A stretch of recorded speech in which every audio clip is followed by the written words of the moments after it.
أعوذ بالله من الشيطان الرجيم بسم الله الرحمن الرحيم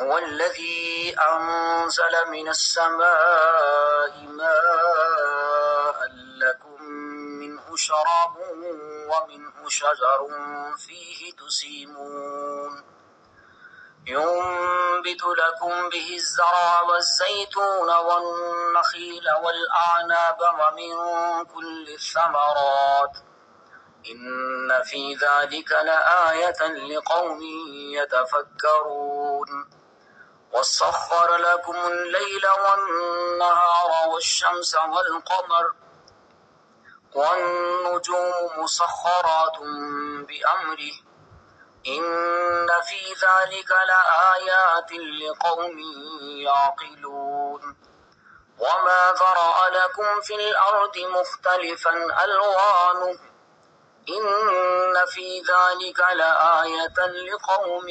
يذكرون وهو الذي سخر البحر لتأكلوا منه لحما طريا وتستخرجوا منه حلية تلبسونها وترى الفلك مواخر فيه ولتبتغوا من فضله لعلكم تشكرون صدق اللہ العظیم۔ وہی تو ہے جس نے آسمان سے تمہارے لیے پانی برسایا جسے تم پیتے ہو، اور اسی سے سبزہ زار پیدا ہوتے ہیں جن میں تم مویشی چراتے ہو۔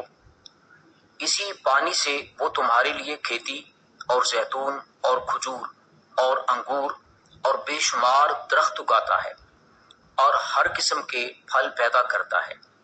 بے شک اس میں ان لوگوں کے لیے بڑی نشانی ہے جو غور و فکر کرتے ہیں۔ اور اسی نے تمہاری خاطر رات اور دن اور سورج اور چاند کو مسخر کر دیا، اور تمام ستارے بھی اسی کے حکم کے تابع ہیں۔ بے شک اس میں ان لوگوں کے لیے بڑی نشانیاں ہیں جو عقل سے کام لیتے ہیں۔ اور اس نے تمہارے لیے جو رنگ برنگی چیزیں پیدا کی ہیں، بے شک ان میں نصیحت حاصل کرنے والوں کے لیے ضرور نشانی ہے۔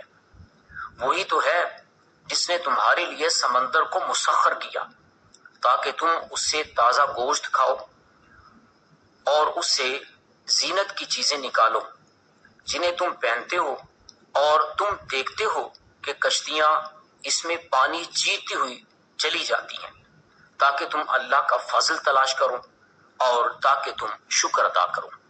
گزشتہ آیات میں انسان اور اس کی بقا کے لیے جن اشیاء کی ضرورت تھی ان کی تخلیق کا نہایت جامع اور دلاویز انداز میں ذکر فرمایا گیا۔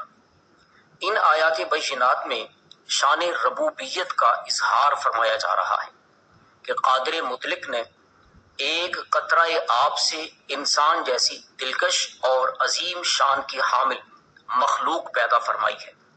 تخلیق کے بعد اسے فراموش نہیں کیا، اسے اپنی رحمت سے دور نہیں کیا، بلکہ اس کی نشو و نما کے لیے تمام تقاضوں کو بأحسن وجوہ پورا فرمایا ہے۔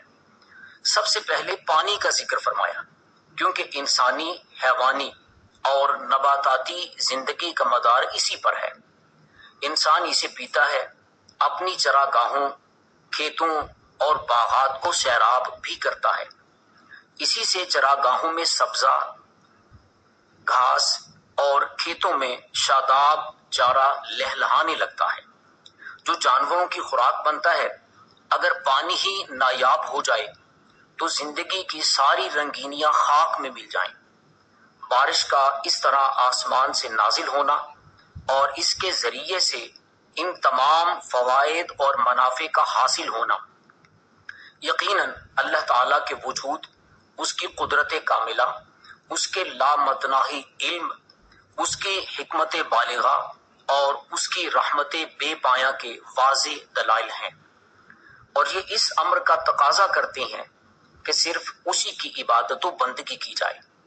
لیکن یہ تمام دلائل و براہین ان کے لیے مفید ہیں جو غور و فکر سے کام لیں اور عبرت حاصل کریں۔ یہ بھی یاد رہے کہ ان چیزوں کے پیدا کرنے سے صرف تمہاری غذائی ضروریات کی تکمیل ہی مطلوب نہ تھی، ورنہ کوئی ایک چیز ہی پیدا کر دی جاتی اور اس سے تمہاری شکم پروری ہوتی رہتی۔ طرح طرح کے پھل اور اناج پیدا فرما کر جہاں اپنی قدرت کی نرنگیوں کے چہرے سے نقاب اٹھایا ہے، وہاں تمہارے ذوق لطیف کی بھی ناز برداریاں کی گئی ہیں۔ پھر اناج، پھل اور ان میں غذائیت کی مقدار اور ان کے دیگر مخصوص اثرات کا اب جتنی گہری نظر سے مطالعہ کریں گے، اتنا ہی اس کی قدرت کے مستور جلوے روزے روشن کی طرح عیاں ہوتے چلے جائیں گے، اور تمہیں کہنا پڑے گا کہ رنگ میں، خوشبو میں، ذائقے میں اور اثر میں تنوع پیدا کرنا کسی حادثے کا نتیجہ نہیں، یہ کسی علیم و خبیر ہستی کی کرشمہ کاری کا اظہار ہے جس سے انکار کی کسی میں جرت نہیں، اور اہل فکر و نظر کے لیے ان میں ہماری قدرت کی بے شمار نشانیاں ہیں۔ ان فی ذالک لآیات لقوم یعقلون۔ دن کو جہد و عمل اور طلب معاش کا ایک مسلسل و منظم حرکت کا پابند بنانا، رات کو تسکین جاں کا ذریعہ بنانا، آفتاب سے روشنی اور حرارت کا حصول اور مہتاب سے دنوں اور ماہ و سال کا حساب معلوم کرنا، ستاروں سے راستوں کا تعین اور آسمان دنیا کو زینت بخشنا، یہ سب پروردگار کے انسان پر مہربان ہونے کے مظاہر ہیں۔ تم نے کبھی شب و روز کی گردش، شمس و قمر کے اثرات اور ستاروں کی تخلیق پر غور کیا؟ ان میں سے ہر چیز ہزاروں فوائد کی حامل ہے، لیکن ان لوگوں کے لیے جو اپنی عقل و خرد کی قوتوں کو استعمال کرنا جانتے ہیں۔ ایسے لوگوں کو مظاہر فطرت کے ان آئینوں میں اللہ تعالیٰ کی عظمت و کبریائی کے بے شمار دلائل ضیاء پاشیاں کرتے ہوئے دکھائی دیتے ہیں۔ وَمَا ذَرَأَ لَكُمْ فِي الْأَرْضِ مُخْتَلِفًا أَلْوَانُهُ۔ جس طرح اللہ تعالیٰ نے سورج، چاند، ستاروں کو تمہاری خدمت کے لیے مسخر کر دیا ہے، اسی طرح اس سطح زمین پر جن چیزوں کو پیدا فرمایا، حیوانات، نباتات، معدنیات، انہیں بھی تمہارے منافع کی خاطر مسخر فرما دیا۔ اب جو بھی اپنی عقلی صلاحیتوں کو بروئے کار لا کر ان مخفی خزانوں کو تلاش کرے گا، تائید حق اسی کے راستے آسان کرتے ہوئے ان کا مالک بنا دے گی۔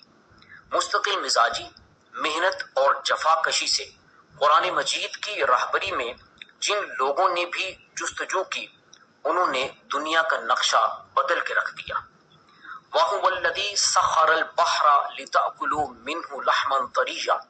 خالق و مالک ارض و سماوات نے اس خاکدان ارضی میں اپنی عنایات کا جو بازار سجایا تھا، اسے متعارف کروانے کے بعد اپنی نوازشات کی ایک دوسری جلوہ گاہ کی طرف انسان کو متوجہ کیا ہے۔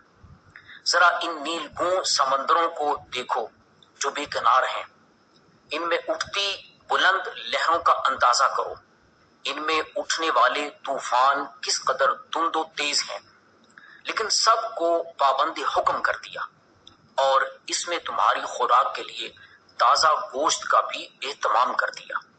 ہماری قدرت کے اس اعجاز میں بھی غور کرو کہ پانی میں مچھلی جنم لیتی ہے، پرورش پاتی ہے، اپنے لیے خوراک کا اہتمام یہیں سے کرتی ہے، اور جو پانی اس کی خوراک بنتا ہے وہ تو اتنا کھاری اور کڑوا ہے کہ ہونٹوں پر بھی نہیں لگایا جا سکتا، مگر کیا مچھلی کے گوشت میں اس کا ذائقہ اور بو محسوس کرتے ہو؟ ہرگز نہیں۔ تستخرج منہ حلیۃ تلبسونھا۔ ہماری قدرت کاملہ نے تمہارے لیے اس میں خوبصورت موتی پیدا کر دیے۔ اس کے علاوہ اور بہت سی چیزیں تمہارے لیے اس میں مستور ہیں۔ آگے بڑھو اور انہیں حاصل کر لو، ان سے زینت بھی حاصل کرو اور مالی منافع بھی۔ وَتَرَى الْفُلْكَ مَوَاخِرَ فِيهِ وَلِتَبْتَغُوا مِنْ فَضْلِهِ وَلَعَلَّكُمْ تَشْكُرُونَ۔ سمندر بے کراں سہی، اس کی گہرائی بے پایاں سہی، دھند طوفان اور بھنور ہیبت ناک سہی، مگر سب ہمارے حکم سے تمہارے لیے مسخر ہوئے۔ اگر ایسا نہ ہوتا تو تم اور تمہاری تجارت، مصنوعات اور ایجادات تمہارے ہی ملک تک محدود ہو جاتی، تم اور دوسرے لوگ ان سے خاطر خواہ فائدہ نہ اٹھا سکتے۔ بحر و بر میں، خشکی و تری میں، میدان اور پہاڑوں میں، جنگلوں اور صحراؤں میں، ہر جگہ اللہ تعالیٰ نے اپنی قدرت کاملہ، حکمت بالغہ اور انعامات کا جو بازار سجا رکھا ہے، اس میں تمہارے لیے اس کی قدرت کی بڑی نشانیاں ہیں۔ اور اس لیے بھی کہ اپنے منعم حقیقی کو پہچانو اور اس کا شکر ادا کرو۔ خالق و مالک حقیقی ہمیں اپنے انعامات ظاہری و باطنی سے فائدہ اٹھانے اور اس پر شکر بجا لانے کی توفیق و سعادت سے سرفراز فرمائے۔ آمین۔ وآخر دعوایا ان الحمد للہ رب العالمین۔